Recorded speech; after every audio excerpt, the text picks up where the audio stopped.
이 곡은 오페레타를 창시한 프랑스 작곡가 자크 오펜바흐의 작품입니다. 작곡된 뒤 햇빛을 보지 못하고 100여 년의 세월 동안 잊혀진 채로 있던 미발표 작품이 독일의 첼리스트 베르너 토마스에 의해 발굴되었습니다. 이 곡은 첼로 곡으로 정말 아름다운 곡입니다. 첼로 독주곡이지만 바이올린과 비올라의 맛이 나는 곡입니다. 묵직한 저음 위로 끓어오르는 슬픔의 선율이 여리게 혹은 세차게 끊일 듯 이어질 듯 반복되는가 하면 가슴 저미는 애잔한 슬픔의 선율이 잔잔한 호수처럼 흐릅니다. 이 연주곡은 베르너 토마스가 이끄는 쾰른 피라모닉 6첼로 주자가 첼로 합주로 편곡 연주한 아름다운 연주입니다. 당시 안타깝게도 젊은 나이에 요절한 비운의 첼리스트 자클린 뒤프레를 기리기 위해 베르너 토마스는 이 곡의 제목을 자클린의 눈물이라 지었다고 합니다. 제목에 나오는 자클린은 실존했던 인물로서 영국이 낳은 세계적인 첼리스트 자클린 뒤프레를 말합니다. 그녀는 세계적인 명성을 떨치며 50장이 넘는 음반을 내고 클래식 음악의 거장으로까지 불리었던 사람이었지만 안타깝게도 25세의 젊은 나이에 다발성 경화증이라는 불치병에 걸렸습니다. 그는 병이 악화되는 과정에서도 끝까지 악기를 놓지 않고 연주를 계속하다가 결국은 28세에 공식 은퇴를 하고 이후 14년간의 투병 생활 끝에 42세에 생을 마감한 불운의 첼리스트였습니다. 1967년 영국의 음악계에서는 슈만과 클라라의 결혼에 비교될 만큼 주목을 끄는 세기의 결혼식이 있었습니다. 천재 첼리스트 자클린 뒤프레와 촉망받는 젊은 지휘자 다니엘 바렌보임이 그 주인공들이었습니다. 두 사람의 행복한 결혼 생활이 오랫동안 지속되기를 많은 사람들이 간절히 바랬지만 그들의 행복한 결혼 생활은 그리 오래 가지를 못했습니다. 결혼 후 약 5년 뒤 병을 얻게 된 자클린 뒤프레는 2년이 지난 28세 때부터는 더 이상 연주 활동을 할 수가 없게 되었습니다. 그런 와중에 남편인 다니엘은 연주 활동 중 만난 여류 피아니스트와 사랑에 빠져 그녀에게 결별을 선언합니다. 촉망받는 첼리스트로서의 삶을 송두리째 앗아간 병마와 힘에 벅찬 투병을 하던 그녀는 14년 동안의 고통스러운 투병 생활 끝에 결국 42세의 젊은 나이로 생을 마감합니다.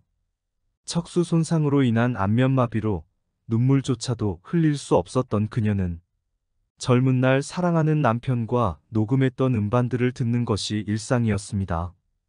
비록 병든 자신을 버린 남편이었지만 나는 운이 좋아 다니엘을 만났고 그렇기에 연주하고 싶었던 곡들을 모두 음반에 담을 수 있었다고 회상했다고 합니다. 아래의 편지는 뒤프레가 써내려간 자클린의 눈물입니다. 오늘은 하루 종일 비가 내렸어요. 제발 비 오는 날만큼은 그 소식을 듣지 않기를 바랐어요. 하지만 오늘 당신에게 다른 여자가 생겼다는 이야기를 듣고 말았지요. 충분히 예상했던 일이었지만 심장이 쿵 내려앉아요. 몸은 이렇게 움직일 수 없는데 심장은 여전히 제 기능을 하고 있었나 봅니다. 다행이라고 해야 할지 불행이라 할지 모르겠습니다. 그 후로 빗소리는 끊임없이 귓전에서 먹먹하게 들리더군요. 그런 상태로 얼마간 시간이 흘렀습니다. 어둠이 내린 큰 창문 아랫부분에 맺힌 빗물은 연신 검은 눈물을 나 대신 흘려주었습니다. 그날 밤이 지나가고 검은 빗물은 멈추었습니다. 창문이 대신 울어주어서인지 저는 한 방울의 눈물도 흘리지 않았습니다. 거짓말이라고 하시겠지만 정말 눈물 한 방울도 흐르지 않았습니다. 이제 저를 위해 울 눈물이 없습니다.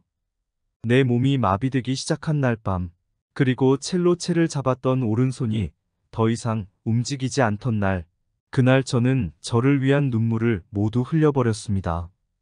그리고 당신은 절대 이해하실 수 없을 겁니다. 오늘 아침은 얼마나 행복한지. 제가 없이도 당신이 행복할 수 있다고 생각하니 얼마나 제 마음이 홀가분한지. 이제 이 세상에 아무런 미련 없이 떠날 수 있을 것 같습니다. 지금까지 당신과 함께했던 많은 연주들이 없었다면 내 인생은 무엇이었을까요? 첼로와 당신이 있어서 이 세상은 눈부시게 아름다웠습니다. 그럼 부디 잘 지내요. 내 영원한 사랑 다니엘 안녕. 자클린은 5살 때부터 첼로를 시작해 16세에 리사이트를 해 데뷔했으며 17세에 엘가의 첼로 협주곡을 협연하게 되는데 이후 세계적인 첼리스트로서 각광을 받으며 이 곡을 2번이나 녹음하게 됩니다. 또한 피아니스트이자 젊은 지휘자였던 다니엘 바렌보임과 만나 부모가 반대하는 결혼을 하고 슈만과 클라라 이후에 가장 아름다운 음악가의 결합으로 축복을 받았지만 오랜 투병 끝에 불행한 결과로 끝나고 말았습니다. 하지만 지금도 세계의 많은 음악가와 애호가들은 음반을 통해 그녀의 음악을 들으며 추모와 감동을 공유하며 마음으로 기억하고 있습니다. 필유린 클래식에서 같이 감상해 보실까요?